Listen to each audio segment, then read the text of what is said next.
नजर सब पर। नमस्कार, मैं हूँ वैशाली मुद्गल। आप देख रहे हैं 10 न्यूज। तो चलिए आपको दिखाते हैं देश दुनिया की जरूरी और ताजा खबरें। भारतीय वायुसेना 8 अक्टूबर को 93वां वायुसेना दिवस मनाएगी। यह दिन ऑपरेशन सिंदूर के वीर योद्धाओं को समर्पित रहेगा। इस मौके पर 97 वीरता पुरस्कार दिए जाएंगे। समारोह में एयर शो, परेड और वायुसेना की आधुनिक क्षमताओं का प्रदर्शन होगा। भारतीय नौसेना ने अपने दूसरे anti submarine warfare shallow water craft INS आंद्रोथ को फ्लीट में शामिल किया। 80% स्वदेशी सामग्री से बने इस जहाज से तटीय इलाकों की सुरक्षा और पनडुब्बी रोधी क्षमता बढ़ेगी।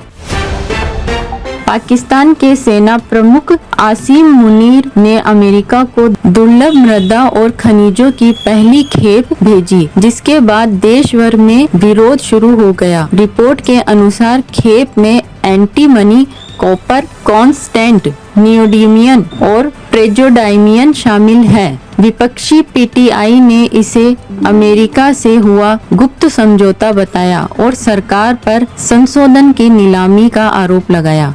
2025 के फिजियोलॉजी या मेडिसिन के नोबेल पुरस्कार की घोषणा हो गई। यह सम्मान मेरी ई ब्रुनको, फ्रेड रामसडेल और शिमोल साकागुची को मिला है, जिन्होंने इम्यून सिस्टम की क्रांतिकारी समझ में योगदान दिया। स्टॉकहोम के कारोलिंस्का इंस्टीट्यूट में घोषणा के साथ इस साल के नोबेल सीजन की शुरुआत हुई है।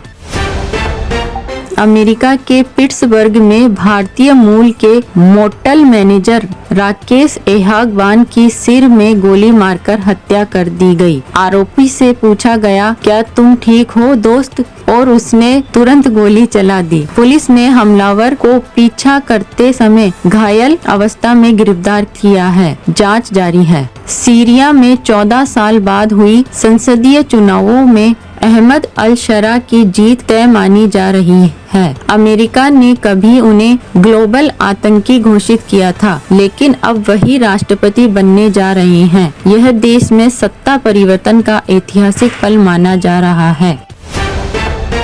बिहार में 2 चरणों में विधानसभा चुनाव होंगे। पहला चरण 6 नवंबर, दूसरा 11 नवंबर को। नतीजे 14 नवंबर को आएंगे। चुनाव आयोग ने 40 दिन की पूरी प्रक्रिया का शेड्यूल जारी किया। इस बार 14 लाख नए वोटर वोट डालेंगे। सुप्रीम कोर्ट के चीफ जस्टिस BR गवई पर सुनवाई के दौरान एक वकील ने जूता फेंकने की कोशिश की। आरोपी ने चिल्लाया, सनातन का अपमान नहीं चलेगा। पुलिस ने उसे तुरंत हिरासत में ले लिया। घटना के बाद सुरक्षा और सख्त की गई है।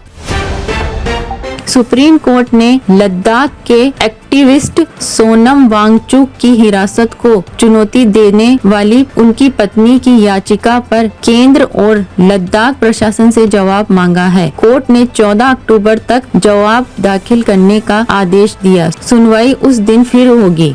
मुख्यमंत्री नीतीश कुमार ने पटना मेट्रो के पहले फेज का उद्घाटन किया। 4.3 किलोमीटर का यह रूट ISBT 0 माइल और भूतनाथ रोड स्टेशनों को जोड़ेगा। मेट्रो को मधुबनी पेंटिंग से सजाया गया है, जो बिहार की संस्कृति को दर्शाता है।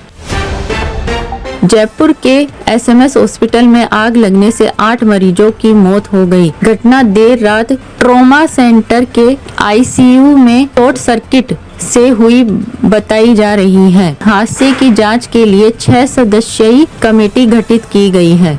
सचिन पायलट ने राजस्थान यूनिवर्सिटी हिंसा और सिरप से हुई बच्चों की मौत की जांच की मांग की। उन्होंने कहा कि NSUI अध्यक्ष को जेल में रखने के पीछे अदृश्य शक्तियां सरकार पर दबाव बना रही है।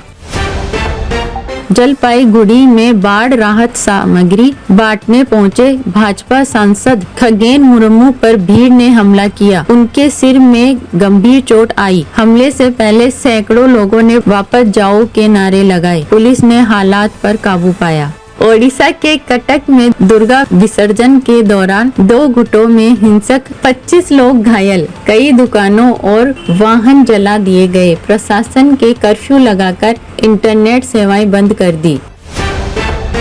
नई मुंबई में 10वीं की छात्रा ने आत्महत्या कर ली। परिवार ने आरोप लगाया कि स्कूल की प्रिंसिपल कविता देशमुख ने परीक्षा के दौरान सबके सामने अपमानित किया था। पुलिस ने प्रिंसिपल के खिलाफ केस दर्ज किया है। उत्तर प्रदेश के मैनपुरी में नवविवाहिता ने पति पर नपुंसक होने और ससुर पर जबरन संबंध बनाने के दबाव का आरोप लगाया है। विरोध करने पर उसे बंधक बनाया गया। पुलिस ने केस दर्ज कर जांच शुरू की है।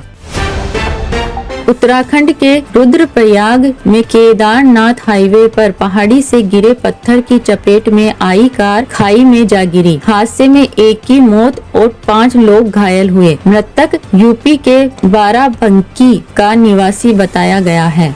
जयपुर, सीकर, कोटा और बीकानेर में लगातार बारिश से ठंडक बढ़ी। सीकर में पानी भरने से स्कॉर्पियो कार डूब गई। अगले 2 दिन ओले गिरने का भी अलर्ट है। मौसम विभाग ने 9 जिलों में चेतावनी जारी की है। विमेंस वर्ल्ड कप में भारत ने पाकिस्तान को 88 रन से हराया। हरलीन लियोन ने 46 रन बनाए, जबकि क्रांति गौड़ और दीप्ति शर्मा ने 3-3 विकेट लिए। यह भारत की पाकिस्तान पर लगातार चौथी रविवार की जीत है। सुपरस्टार रजनीकांत अपनी आध्यात्मिक यात्रा पर बद्रीनाथ धाम पहुँचे। उन्होंने पारंपरिक वेशभूषा में बद्री विशाल के दर्शन कर आशीर्वाद लिया। इससे पहले वे ऋषिकेश के दयानंद आश्रम में पहुँचे थे। तो ये थी आज की सुपरफास्ट खबरें। तो देखते रहिए 10 न्यूज। नजर सब पर।